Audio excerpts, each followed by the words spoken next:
You are now tuned into Virtually Impossible Presents Lazy Learning Land podcast, where we teach teachers how to be lazier yet more effective to increase student performance but decrease teacher burnout and stress. I'm SDot, your hostess that always gives you the mostest while doing the least, also known as the queen of working and not working. With over 15 years of experience working in the hood schools, aka the trenches, and still I thrive. Today's episode is sponsored by the Virtually Impossibles, A Teacher's Guide, which can be found on virtuallyimpossible.net. No apostrophe. Here, educators can enter the world of lazy learning land through blogging. They can find the 5 teacher laws on how to be a lazier yet more effective teacher, classroom management tips and strategies, and also general posts on other pressing teacher topics. Now, for today's episode. Hello, everyone. Welcome back to another episode of Virtually Impossible Presents Lazy Learning Land podcast. So excited that you guys are joining us today. I have a whole treat with a bonus at the end, so make sure you stay tuned to the very, very end. But today's episode is going to focus on 7 things that happy teachers don't do. Now, really listen up, y'all. I'm 15 years in the game. I have been working in the hood, Title I, inner city schools, all 15 years consecutively. So I have learned a thing or two about what happy teachers don't do. Again, you're in for a treat, so don't move from your seat. All right, so happy teachers. Is there even such a thing as happy teachers? I mean, one may begin to believe that only happy teachers are, y'all know those first year teachers. When the school year first starts, teachers come back before the students, and it's those teacher planning days. And you got these first year teachers walking all in chipper and just, so excited. They're green and naive, thinking that they are going to save every child while being the coolest, most creative, most successful teacher to have ever done it. We all know those teachers, and y'all know you're guilty of giving them the side eye at some point. But yes, the same ones that we see at these pre-planning luncheons and the ones that make us say in our head, you have no idea what you are getting yourself into. Those are usually the happiest teachers, to be honest. So now that we have not had to use rocket science to figure out that the happiest teachers are the newest teachers that haven't even started teaching, let's dive a little bit into the research on unhappy teachers. So did you know that the average career span of a teacher only lasts 14 years? And that's according to research conducted by the National Center for Education Statistics. And in most states, teachers have to make it to 30 years to qualify for pension. And folks are abandoning ship, y'all. I mean, around the time that they have hit the halfway mark, they're just like, I got to get the hell out of Dodge. And could it be that teachers are so unhappy? Are we so unhappy that we are willing to start from ground zero, start from scratch, just to escape the black hole of being an educator? And what's even crazier is that about 30% of teachers quit within their first 3 years of even starting in the profession. So those new teachers that we consider 1 to 3 years, 30% of new teachers quit in their first 1 to 3 years. And if we zoom out a little bit further, roughly 50% of teachers leave the profession within their first 5 years. So we're really and truly talking about teachers having a maximum of a 5-year average shelf life. If 50% of teachers are out of here within their first 5 years, the ones making it to 15 plus years or making it to retirement, I mean, that's less than 50% of the people that actually initially started. So we're not even getting half of us across the finish line. But this post is not like this post is not centered around discussing these insurmountable concerns that we as teachers have regarding this particular career path. However, it is focused on exposing what happy teachers don't do, so that maybe if we are unhappy, we can stop doing some of those things so we can be happier in our profession. But I'm talking about, the teachers that end up going the distance and end up retiring, the ones who truly enjoy going to work every day. All right. Okay. Most days. I'm telling you the 7 secrets plus a bonus. So stay tuned to the end. The 7 things that happy teachers don't do. So let's dive right into it, y'all. Happy teachers don't do. So number 1. The first thing that happy teachers don't do is they don't say yes to everything. I will say it time and time and time again. The education system is not set up in the favor of the teacher. We are the last priority, and in most instances, we are more powerless than the actual students that we teach. So in a system that is not even set up in our best interest, you must set yourself up to look out for your own best interests. Because if you're so busy taking care of everybody else, who taking care of you? This includes not saying yes to everything.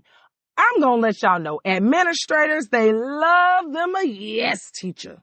We all know that one teacher that volunteers to stay late, comes early, chaperones everything, volunteers to work during their lunch, heads several committees, does the special after-school programs, and even does the special programs on the weekends.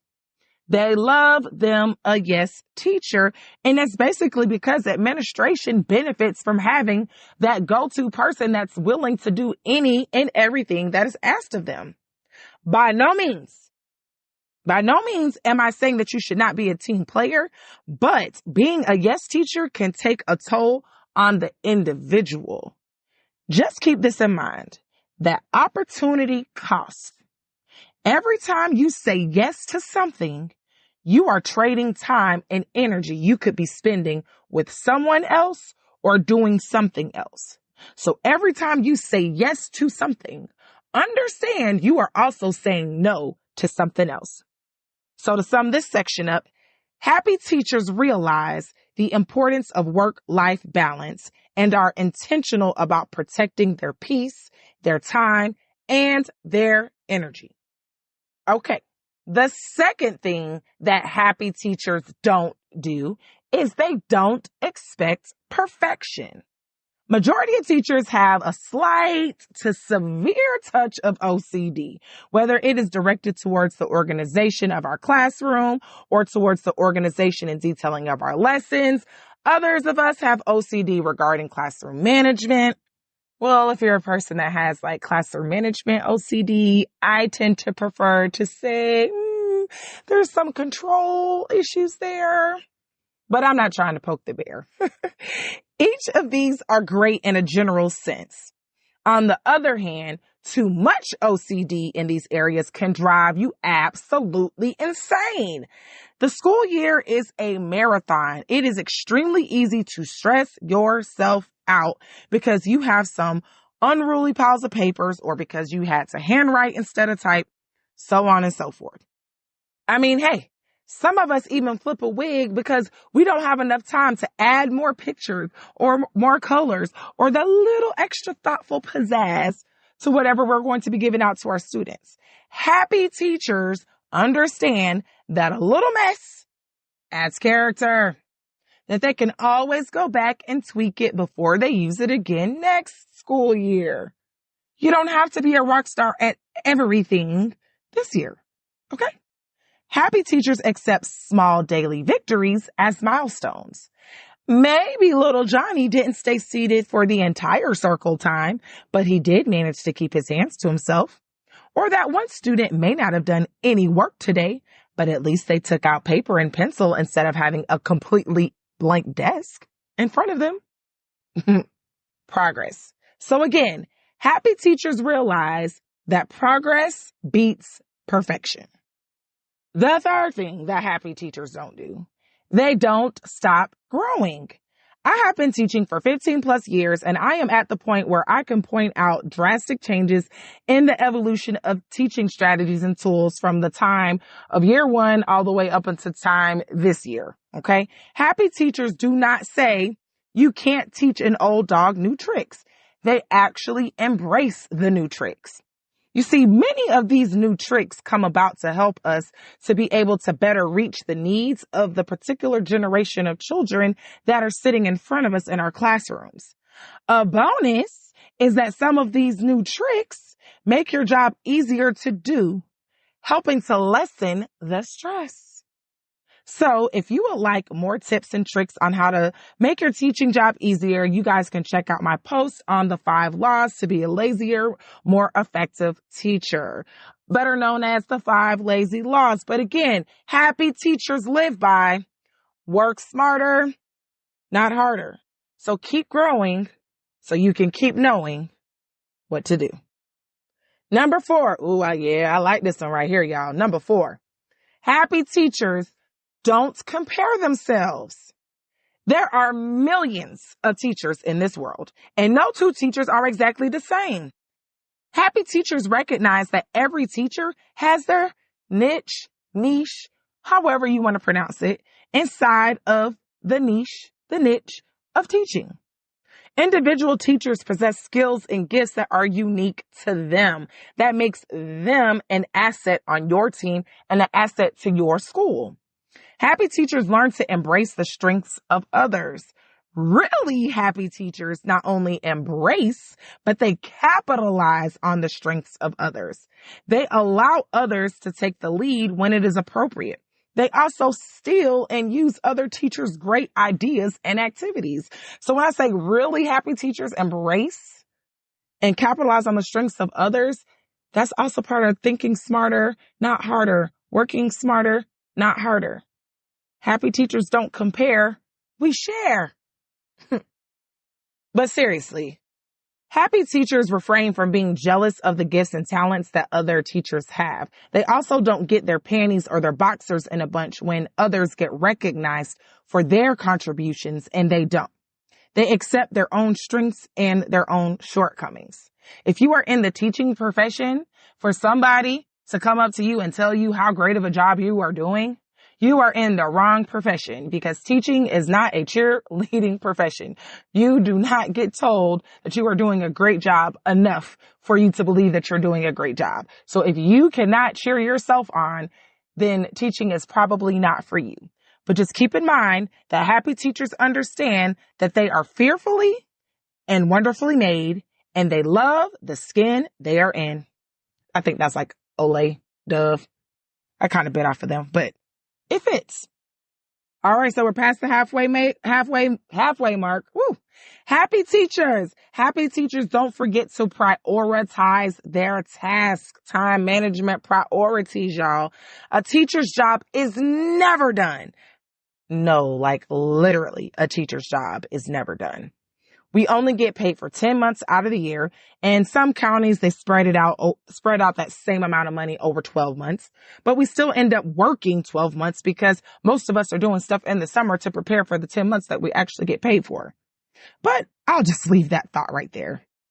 The list of things we need to accomplish in a day is asinine and daunting. Like heck, just the thought of our to-do list can cripple us into not wanting to do anything, cripple us into wanting to call out sick, or just say, bump it, I don't want to do none of it.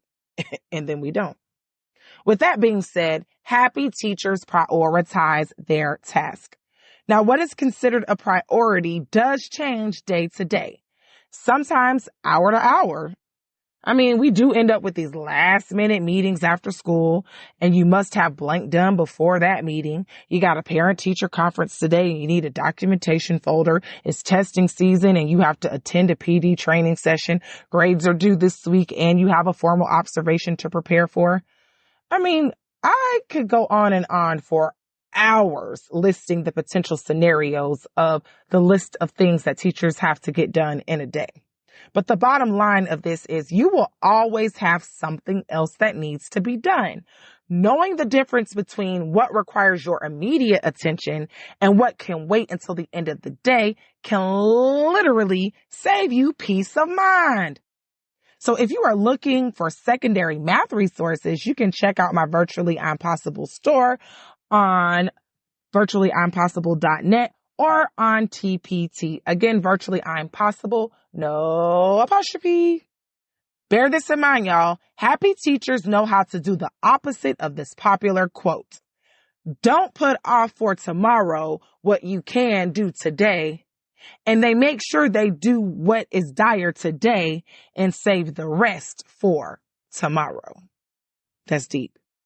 All right, second to last, number six, we in the caboose. Happy teachers don't neglect family and friends. I learned early in my teaching career from a coworker, and this is what she said to me. She said, if they won't let you bring home to work, then why are you bringing work home? Y'all, that resonated with me as if it were an entire book of poetry. It really forced me to understand that our teaching job does not let us bring our sick kids, spouses, or parents to work with us. So why do we take home papers? Why do we create lessons and lesson plans at home? Of course, we all know the real answer to that, and it's because there's not enough hours in the day to do the work at school, where we can actually get a chance to sit down and work on those things. We don't have much planning time at work.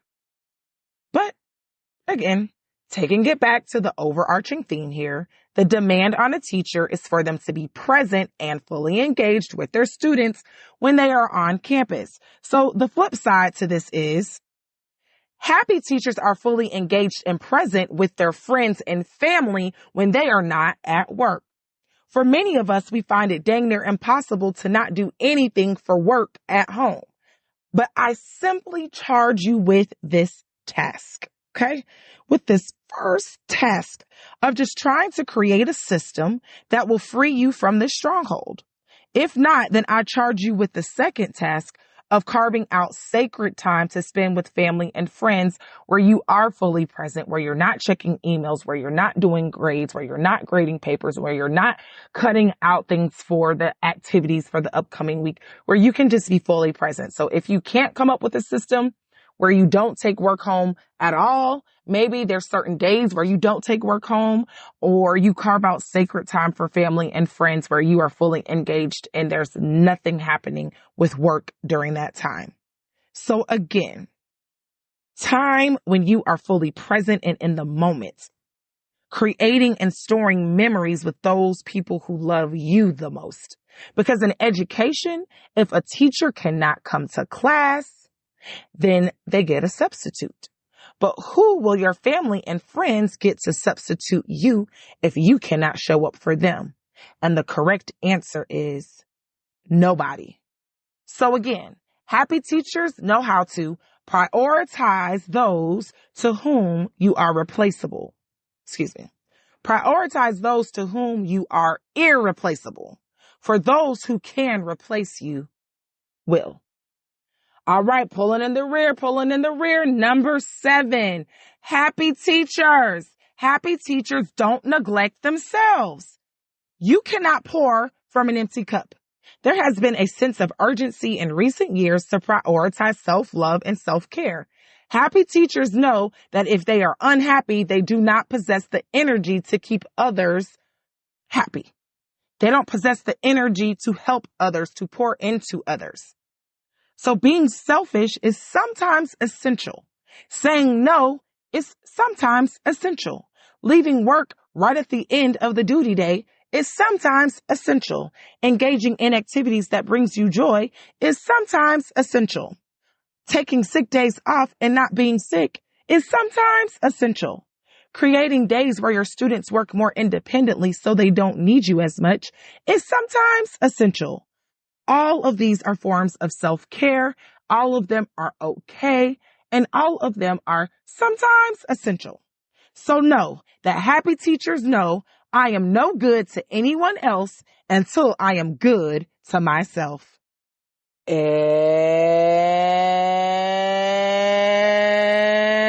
promise, happy teachers. So happy teachers do. Okay. This is what happy teachers do. Happy teachers are money savvy. Okay. Happy teachers are money savvy. Unfortunately, we have chosen a lower paying profession, one that does not pay us close to what we need to survive based on the cost of living. However, happy teachers are savvy with their money. They know how to make the pennies we get work for them, be it couponing, investing, or using their talents to create a side hustle. And I want y'all to notice my word choice very carefully. I did not say happy teachers work multiple jobs. I did not say happy teachers work a second job. In fact, I believe the opposite is true. Although there is extra income coming in, working an actual second job comes with demands on time and energy. And yes, I know side hustles do too, but an actual job tends to come with a less flexible schedule. It takes valuable time away from family and friends and your self-care. And when you create your own side hustle, you are more of your own boss and you have more control over when you do and do not work. So that is why I chose to say side hustle and not a second or multiple jobs. So happy teachers know how to make $1 out of 15 cents. All right, y'all. So to sum it all up, to tie it all together, happy teachers do not do any of the 7 things mentioned above. Happiness can be fickle, changeable. My favorite word I learned in 7th grade, capricious. We are responsible for doing what is in our power to protect it. Please do not beat yourself up if you are guilty of doing any of these 7 things. But the first step to change is self-awareness, and it may not happen overnight. The goal is to be more intentional about making positive progress with any area that you struggle with. Those small, consistent changes have the ability to make a great impact on your mood and your mental sanity, ultimately, potentially extending your longevity in the profession. Thanks for tuning in to today's episode of Virtually Impossible Presents Lazy Learning Land podcast. Comment below your thoughts on the 7 things happy teachers don't do.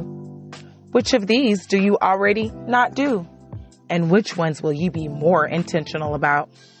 Since there is strength in lazy, be sure to like, follow, and subscribe to this podcast, my blog on virtuallyimpossible.net, no apostrophe, and our social media platforms, Pinterest and Instagram. You can find us on Instagram at virtually_I'm_possible, so you can feel more at home among other lazy learners. This is your girl SDot signing off. And until the next episode, remember to live long and lazy and never, ever work too hard.